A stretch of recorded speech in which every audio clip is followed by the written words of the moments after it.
আজকে তোমাদেরকে তৈরি করে দেখাবো ডাঁটা দিয়ে কাঁঠালের বিচি দিয়ে রুই মাছ রান্না। আমি এখানে ডাঁটাগুলোকে ছোলা ছাড়িয়ে নিয়েছি, ছোট ছোট করে কেটে নিয়েছি।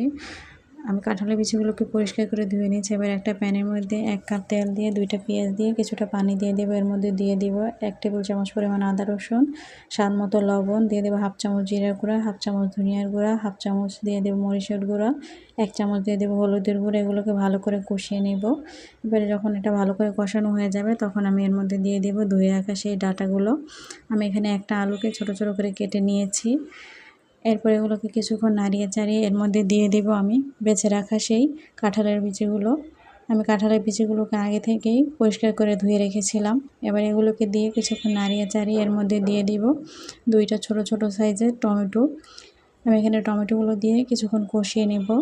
এটা অবশ্যই মিডিয়াম আঁচে রান্না করতে হবে। আমি এই তরকারিগুলোকে মিডিয়াম আঁচে ঢাকা দিয়ে কিছুক্ষণের জন্য কষিয়ে নেব। যখন এটা পানিটা অনেকটা শুকিয়ে আসবে সেই পর্যায়ে আমি এখানে পানি দিয়ে দিব পরিমাণ মতো।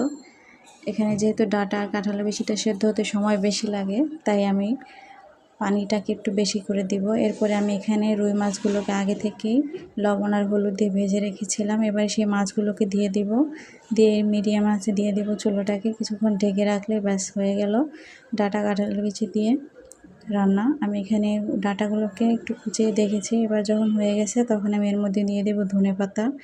ব্যাস তৈরি হয়ে গেল কাঁঠালের বিচি দিয়ে রুই মাছ দিয়ে ডাঁটা দিয়ে। এটা খেতে অসম্ভব রকমের মজার হয়, একবার ট্রাই করে দেখতে পারো।